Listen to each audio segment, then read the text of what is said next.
Sme veľmi spokojní s týmto ročníkom, bolo tu veľa ľudí, otočilo sa tu veľa ľudí, cítili sa tu veľmi dobre.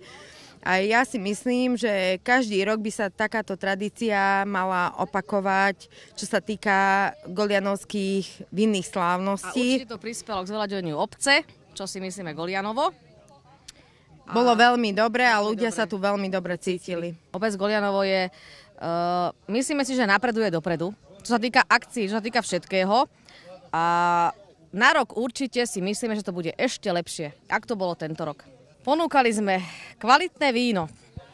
To je v prvom rade. V prvom rade. Ponúkali sme, ja si myslím, že bohaté aj občerstvenie, Pagáči, dobrú náladu, síry. hudbu, nakoľko nemáme elektriku, išla centrála, bola zábava a Veľmi dobre sa tu ľudia cítili.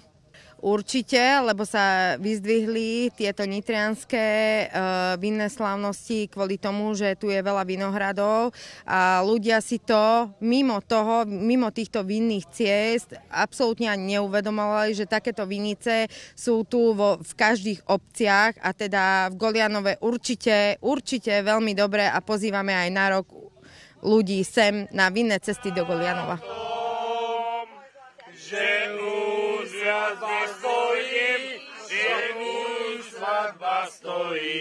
Že mi svadba stojí na kráľovej